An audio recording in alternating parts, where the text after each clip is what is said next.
To what do you attribute the success of this show? Why are all these people here? I think it shows what happens to people. It puts people to the test, and you see what happens in catastrophic situations and apocalyptic situations. Everyone probably sitting out there saying, I might do this or I might do that, just seeing how people react under pressure. And, you know, it's interesting. I mean, if the zombies were, if the walkers were less well done, then I don't think it would have the fan base that it has, because the people would be put off by that, but they're very well done.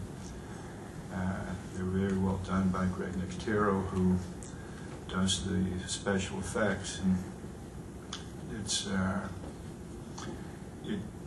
because it's so well done, it allows the actors room to express themselves without infringing on the credibility of what you're doing. This was a particularly powerful episode. And a lot of zombies, a lot of walkers, I can't say lost their lives. But I mean, but was this the first time we saw Hershel actually kill somebody? Or is it First time you saw it at the farm.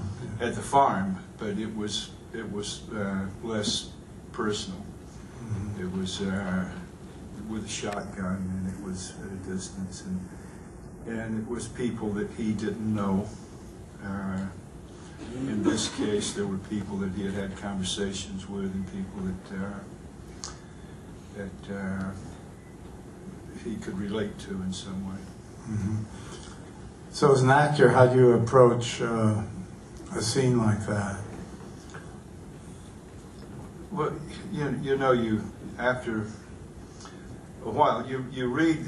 It's interesting to me, the two scenes like that we showed tonight, that you showed tonight, like in episode 403, where he's talking about you step outside, you risk your life, and all that monologue. That was very proactive for Hershel. Hershel, in most episodes, had been less proactive. He had been more reactive to what was happening to the other characters, and how he could help them, and how he could be involved with that in helping them. In this, he took a proactive position. He said he was going to go out and get some elderberries, that the tea could help as a natural flu remedy. So he took matters into his own hands, so to speak, and pursued that. So that, when you read a script, you look and you see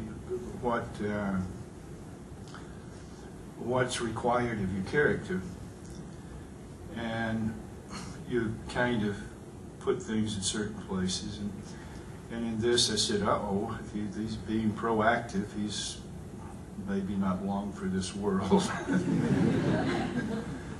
So it was, but it was a lot of fun. So you took this episode as a foreshadowing of your own demise? I did. Well, of Hershel's own demise. Absolutely. How do you separate yourself from Hershel? It's tough since I still have the ponytail and the beard. but I got trapped in that I was in another pilot that we went through shooting.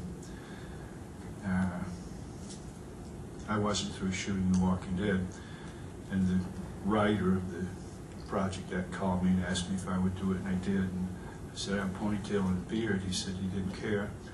Did it, and so that is still alive. I may be there doing 2 or 3 more episodes, so this is kind of trapped, I guess.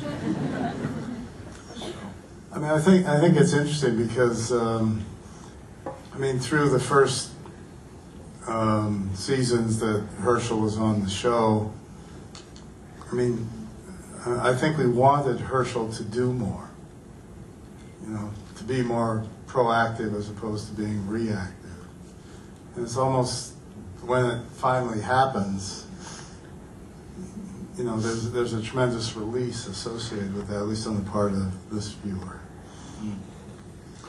Well, it was a lot of fun. I know the episode, the one that you just saw, you look at all of this, and a lot of it is reactive to what's going on, and you're dealing with the immediacy of the situations. But the two scenes that I felt were a place that you could hang your hat, so to speak, was the scene with his daughter, Maggie, when she comes in and wants to come in and help him. And then the other scene was when Rick comes in and he's talking about sad soul can kill quicker than a germ. So I think those two scenes were scenes that I kind of hung my hat on for that episode, if you follow that.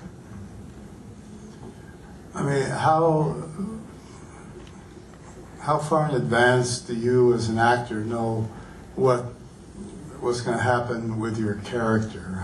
Are you given any story arcs? I mean, I noticed a little girl who put her foot in the blood, I can't remember her name, on the floor. Lily. That kind of foreshadowed things that came later in the season. I mean, are you made aware of these things as far as your character is concerned? No, not really. The first season I was there, I read 8 episodes, so I knew what was happening there. And of course I was told that I would be taken out in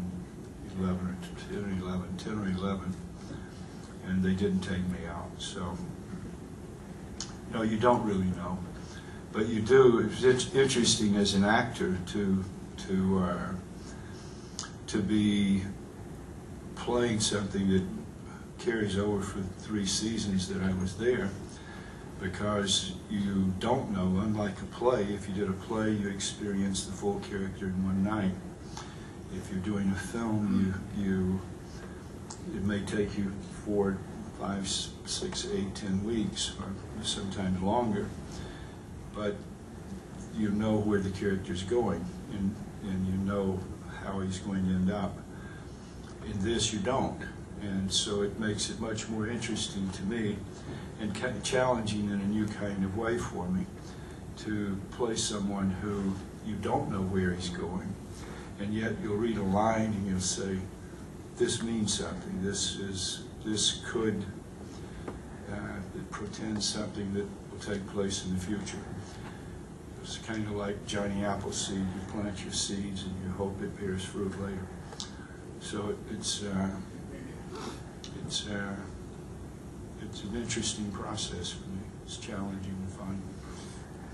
I forget, what's the story of the pocket watch? It reappeared last night. Well, the pocket watch was belonged to Hershel's grandfather, who came over from Ireland, I think, and he gives it to Glenn as I guess, passing on the family heritage in the family, and, embracing him in the family. I love that scene. I think it's a wonderful scene. So that's basically what okay, because I can't remember these things. There's just too much to remember in this show. I can't remember them while we're doing them.